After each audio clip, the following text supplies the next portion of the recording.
कृषी विज्ञान केंद्र इथं आपण उभा आहे। मधुमक्षिका पालन जो विभाग आहे तर त्या विभागामध्ये मधुमक्षिका पालन कसं केलं जातं याविषयी शेतकऱ्यांना मार्गदर्शन करा, आपली ओळख करून द्या आणि सविस्तर माहिती द्या। माझं नाव महादेव देवप्पा गावकर, मूळगाव गोवा बॉर्डरला कॅसल लागून आहे। मी रिटायर ऑफिसर आहे। केंद्रीय मधमाशा संशोधन प्रशिक्षण संस्था पुण्यामध्ये जे खादी ग्रामोद्योग आयोगामध्ये होती तर तिथं मी 60 वर्ष मधमाशा पालन या विषयावरती प्रशिक्षण देत होतो।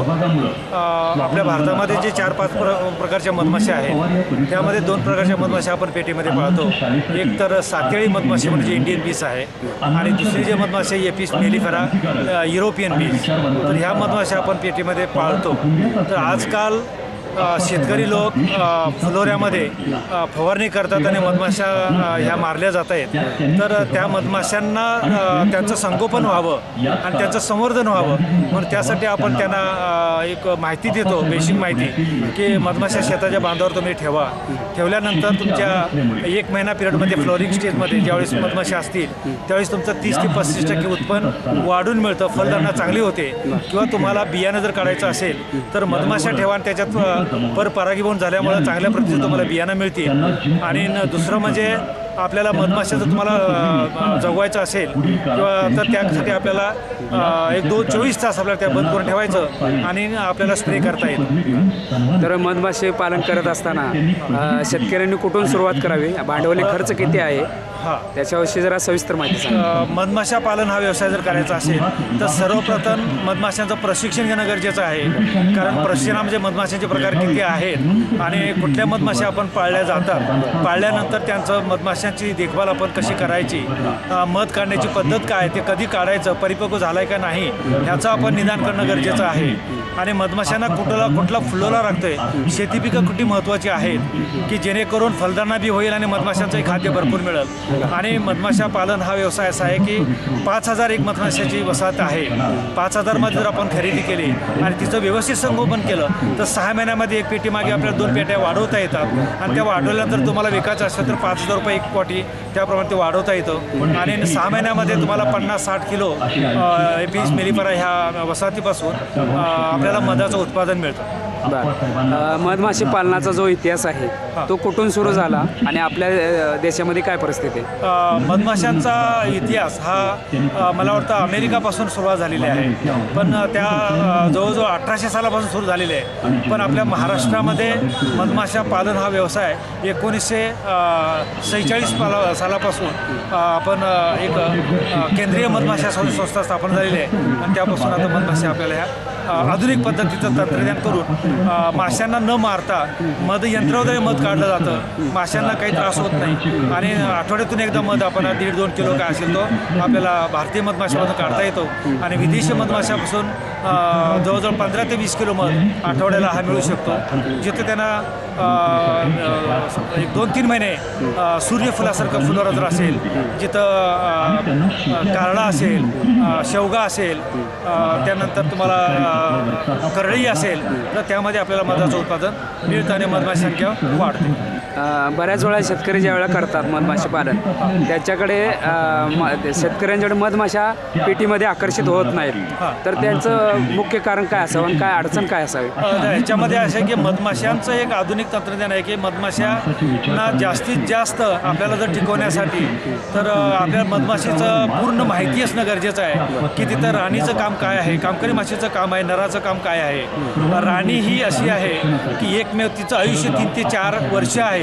एक लेंग कॅपॅसिटी जे अंडी घालण्याचं प्रमाण आहे ते तिचं जवळजवळ 3 वर्षापर्यंत आहे। समजा 3 वर्षानंतर आपण 4 वर्षापर्यंत राणीला ठेवायचा प्रयत्न केला तर ती त्यावेळेस म्हातारी झालेली असते आणि ती फलित अंडी देत नाही आणि त्यामुळं 3 राणी बदलून आपल्याला नवीन राणी तर करून घेणं जेणेकरून मधमाशांची संख्या चांगली वाढत राहील, म्हणून आपल्याला मधमाशांची माहिती असणं गरजेचं आहे। मधमाशींचं जे कार्य असतं ते कशा पद्धतीने चालतं?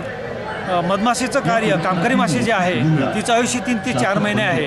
पण जन्म झाल्यानंतर 2 तास फक्त माहिती घेते की माझा जन्म का झाला आहे, मला काम कुठलं करायचं आहे. आणि त्यानंतर एकदा ती कामामध्ये जर व्यस्त झाली की मरेपर्यंत काम करण्याची प्रवृत्ती. तिचं आयुष्य 3 ते 4 महिने आहे. पण सीझनामध्ये तिचं आयुष्य कमी आहे. 4 आठवड्यामध्ये सुद्धा आपले आयुष्य ती संपवते. इतकी पराकाष्ठा करते की आपल्या जीवाची पर्वा करत नाही. मरताना स्थिती कुणाला सांगत नाही, आपल्या निश्वास बाहेर सोडून देते. मधमाशींच्या ज्या पोळ्यामध्ये मधाच्या त्या पिल्लं असतात, तर त्या पिल्लांचा जन्म कसा होतो आणि त्याचं पुढं काय होतं? जर राणी 2 प्रकारची अंडी देते, एक फलित अंड आणि एक अफलित अंड. फलित अंड्यातून राणीचा जन्म आणि कामकरी माशीचा जन्म होतो. राणी ही इच्छेप्रमाणे नर किंवा मादी तयार करू शकते, म्हणजे अंडे घालू शकतो. फलित अंड्यातून राणीला स्पेशल ज्यावेळेस राणी बनवायची असेल त्या आळीला अंड्यातून जन्म झाल्या 5 दिवस सफिशियंट म्हणजे जास्त प्रमाणामध्ये रॉयल जेली नावाचा पदार्थ दिला जातो. आणि तो रॉयल जेली म्हणजे कामकरी माशीच्या मस्तिष्क ग्रंथीमध्ये तयार होते आणि फूड ग्लासमध्ये बाहेर काढून ते राणीला स्पेशल फूड दिल्यामुळं कामकरी माशापेक्षा ती दुप्पट मोठी होते. ती मादाच असते आणि नराशी संपर्क करते. आणि नराशी संपर्क झाल्यानंतर आयुष्यभर त्या राणीचं कार्य असते फक्त अंडी घालण्याचं काम. पण अंडी घालण्याचं काम असं की कामकरी मासे तिला सांगतात की आज अंडी किती घालायची, उद्या किती घालायची, आपल्याला खाद्य किती आहे त्याच्यावरती आपलं कॉपटिव्ह नियोजन ते करत असतात. जर समजा खाद्य 2-3 महिने असेल तर दिवसात 3000 अंडी घालू शकते. समजा खाद्य कमी असेल तर तिला अंडी घालण्याचं प्रमाण कमी करायला सांगतात. तर असं नियोजन कामकरी मासे सांगतील त्याप्रमाणे राणी काम करत असते. राणीच्या तोंडावाटे एक क्वीन सबस्टन्स नावाचा स्त्राव येतो आणि तो स्त्राव मधमाशा घेतात आणि कामकरी माश्या वाटून खातात. त्यामुळे त्यामध्ये संस्कार चांगले होतात. म्हणून त्या आपल्याला 40-35 हजार मधमाशा एकत्र नांदतात. कधीही भांडण तंटा त्याच्यामध्ये दिसत नाही. आणि प्रामाणिकपणाचे काम करण्याची प्रवृत्ती ह्या कामकरी माशांकडे आहे. एखाद्या वेळेस तिला प्रोटेक्शनचं काम दिलेलं आहे. मधमाशांना वयाप्रमाणे कामं दिली आहेत. ज्यावेळेस प्रोटेक्शनचं काम म्हणजे सोडीचं काम आहे त्यावेळेस संरक्षण करताना हत्ती जरी समोर आला तर ती स्टिंग देते आणि मरते. म्हणजे तिला माहिती आहे की मी डंक मारल्यानंतर मरून जाणार आहे, पण ती आपल्याला पळून जात नाही. पण माझी ड्युटी आहे की मला प्रोटेक्शन करायचं आहे म्हणून डंक मारते आणि काही क्षणामध्ये ते मरून जाणार. आता ज्या ह्या पेट्या ठेवलेल्या आहेत त्या पेटीमध्ये साधारण किती पोळे असतात किंवा काय कशा पद्धतीने कार्य चालतं? एपिस मेलिफेरा ह्या युरोपियन मधमाशांमध्ये 10 फ्रेमची पेटी आहे आणि 10 फ्रेमामध्ये 10 पोळे असतात. एका फ्रेमवरती जवळजवळ 3000 पर्यंत मधमाशा असतात. 10 मध्ये म्हटले तर 30,000 मधमाशा एका वसाहतीमध्ये असतात. तर आता तुम्ही म्हटला की शेतकरी भारतामध्ये जंगलतोड मोठ्या प्रमाणात होत आहे आणि इतर गोष्टीपासून मधमाशींच्या जीवनाला धोका झालेला आहे. तर त्यासाठी भारतामध्ये काय केलं पाहिजे? त्यासाठी आपल्याला जंगलतोड कमी करायची आणि जिथं आपल्याला साध्य आहेत तर मधमाशांना उपयुक्त असलेले जे मधमाशा झाडं उपयुक्त फुलझाडे आपल्याला ही लागवड करावी लागेल. किंवा शेतीमध्ये थ्रूआउट इयर म्हणजे 12 महिने सतत फुलोऱ्यात येणारी जर आपण पिकं घेतली तर त्या 12 महिने त्यांना खाद्य मिळेल आणि त्यांची वंशावळ वाढेल आणि त्यातून मधमाशा ग्रहत्याग करणार आहेत की त्यांचे वंशावळ नष्ट होणार नाही. मधमाशी परागीभवनामध्ये कार्य करतात तर ते कशा पद्धतीने चालते? तर परागीभवनासाठी ॲक्च्युली निसर्गामध्ये अनादिकालापासून मधमाशा आणि फुलांचंही नातं जवळचं आहे. फुलाला रंग आहे, फुलाला वास आहे आणि फुलाला शेप आहे. ती ह्याचं कारण हेच आहे की निसर्गामध्ये ज्याला वास येते त्या कीटकांना त्या फुलावर जावं, ज्याला शेप आवडते त्याने शेपनं त्याच्याकडे जावं आणि ज्याला कलर आवडतो त्या कलरनं त्या फुलाकडे आकर्षित व्हावं. म्हणून ज्यावेळेस मधमाशीला फुलाला गरज आहे, तिचं यौवन आहे, त्याच्यामध्ये सुद्धा मेल आणि फिमेल असतात. या फुलाला संयोगन करायचं असते. टूकेशन आणि श्रीकेशन संयोग व्हावा लागतं. ज्यावेळेस फुलाचं संयोग व्हायचं असतं त्यावेळी काय करते की माझ्या फुलाला, माझ्या शेपला, माझ्या वासाला किंवा माझ्या ह्याला कलरला कोणी आकर्षित होऊन माझ्याकडे बसले नाही, त्यावेळेस ते नाराज होतं फुल आणि असं विचार करते की मी आता एक मकरंद सोडते जेणेकरून ते कीटकाचं खाद्य आहे, म्हणजे मकरंद आहे. आणि तो जर 8 वाजता जर मकरंद त्या फुलावरती सिक्रेट झाला तर बरोबर मधमाशी 8 वाजता येऊन तिथे बसते आणि प्रत्येक फुलावरती भ्रमण करते.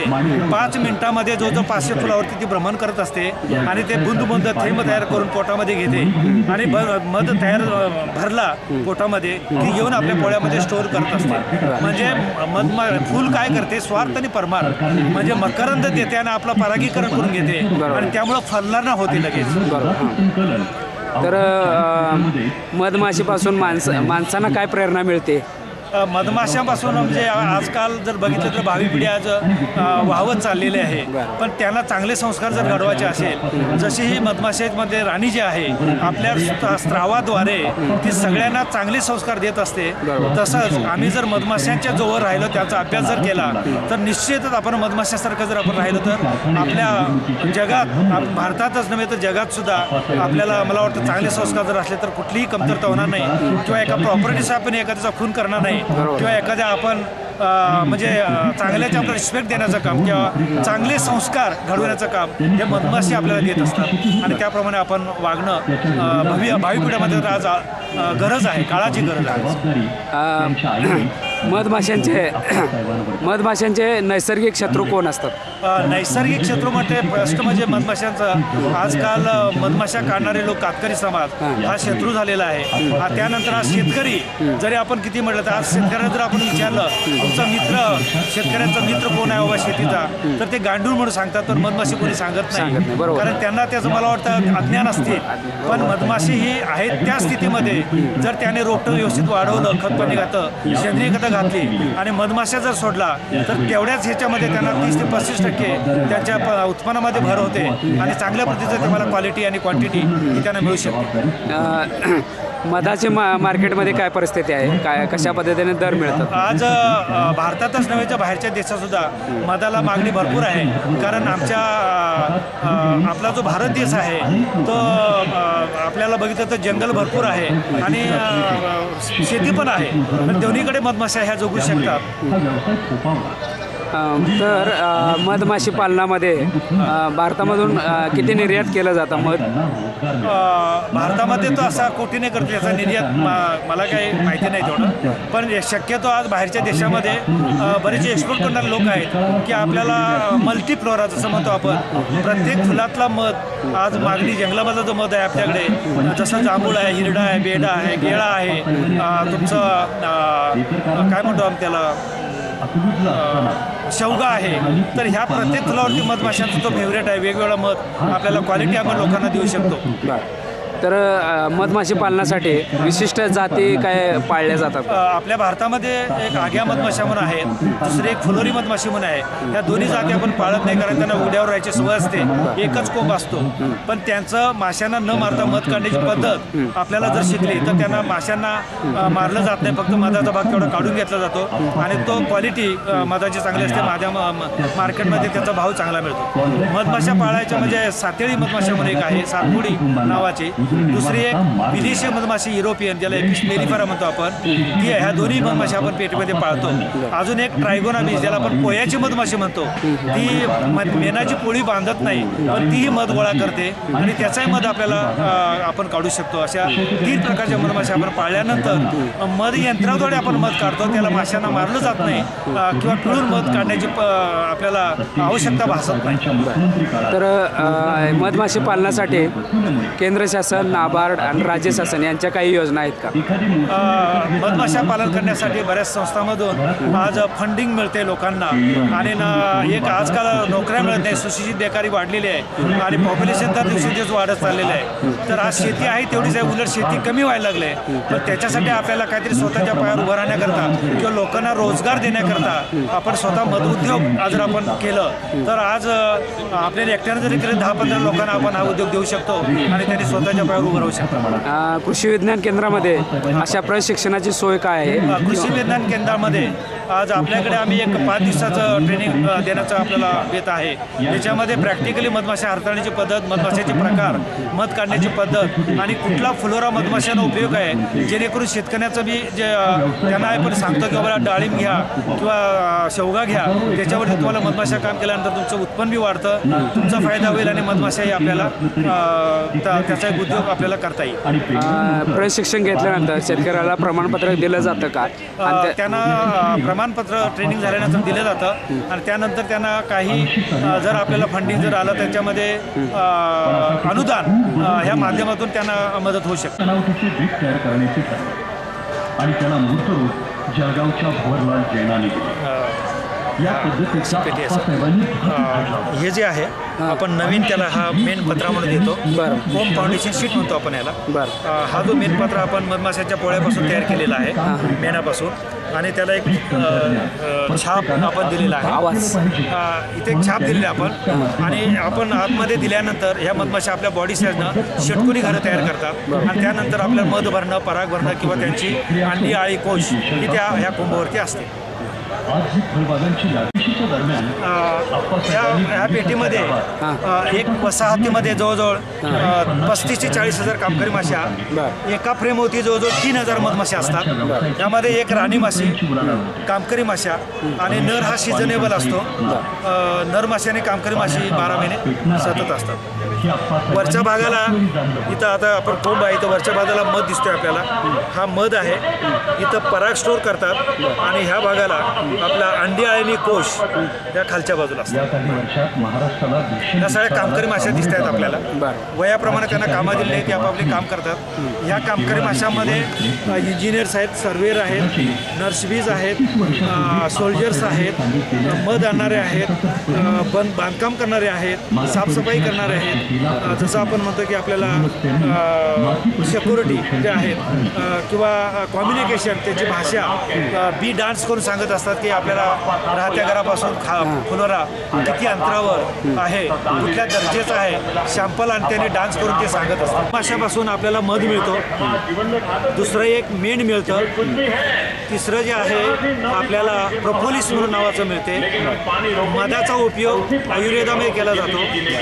मेणाचा उपयोग सौंदर्य प्रसाधनामध्ये केला जातो आणि प्रोपोलिस हा तो कोलगेट किंवा टूथपेस्टमध्ये उपयोग केला जातो जेणेकरून दातांना हिरड्यांना मजबूती यावी, कीड लागू नये म्हणून त्याचा उपयोग केला जातो. मधमाशांचं दंश जे मधमाशा डंक मारतात त्या नांगेपासून संधिवात आजार बरा होतो. रॉयल जेली नावाचा पदार्थ राणीला स्पेशल जो देतात तो जर आपण कलेक्ट करून मार्केटमध्ये विकलो तर त्यालाही रेट आज 50 ते 60 हजार रुपये किलोप्रमाणे विकला जातो. तर तेही रॉयल जेलीचं बाय प्रोडक्ट आपल्याला इथं काढता येतं. आणि पराग नावाचा एक आपल्याला पदार्थ मिळतो. फुलावरचं जे पराग कुकेशर म्हणतो आपण त्याला पराग आहे आणि परागामध्ये प्रोटीन्स असल्यामुळं आज ॲज ए टॉनिक म्हणून तो पराग मार्केटमध्ये विकला जातो आणि तेही बाय प्रोडक्ट आपल्याला कलेक्ट करता येतं. एका एकरमध्ये किती पेटी लावू शकतो आपण? एका एकरमध्ये आपण 2 किंवा 3 वसाहती आपण ठेवू शकतो. त्यामागे 30 ते 35% आपलं उत्पन्न वाढून मिळतो. मधमाशा ठेवल्यानंतर मधमाशांची जे फ्लाईट रेंज आहे, काम करण्याची क्षमता ती 2.5 ते 3 किलोमीटरमध्ये मधमाशा जाऊ शकतात.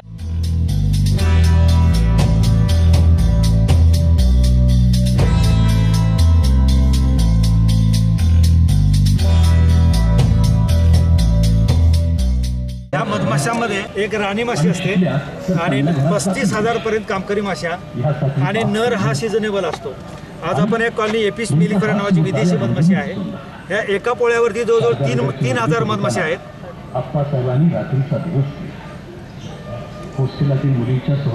राणी माशी जी आहे या कामकरी माश्या दिसत आहेत आपल्याला. या पोळ्यामध्ये वरचा भाग आहे मधाचा भाग. इथं आपल्याला पराग असतो आणि इथं वंशावळ असते. मधाचा भाग वेगळा, परागाचा वेगळा, वंशावळ वेगळी, नराची घर वेगळी, राणीचं घर वेगळं बांधलं जातं. ज्यावेळेस राणी जन्म करायचा असेल तर as compare to worker bees abdomen is in bigger size.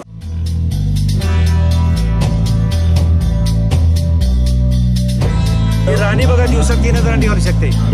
हा वरचा जो आहे हा सगळा मध आहे.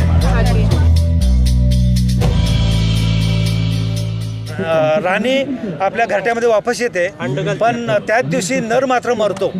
म्हणजे त्याचं स्वयंवरण मरण त्याच दिवशी आहे. राणी एकदा नराई संपर्क केले पण ते 5 ते 6 लाख अंडी घालते. आज अंडी घालायची आता अंडी घालते बघा. ॲबडोमेन खाली केलेलं आहे. ॲबडोमेन खाली करते आणि अंड सोडून एक अंड सोडते आणि पुढे परत दुसऱ्या घरात अंड टाकते. दिवसाला 3,000 पर्यंत घालते. एका घरात किती अंडी बसतात? एकच घालते. एक असे 3,000 अंडी. 3,000 ह्या फ्रेमवरती 3,000 मधमाशा ट्रान्सफर होऊ शकतात. आणि ही 5 ते 6 लाख अंडी आपल्या आयुष्यामध्ये टेस्ट करा सर.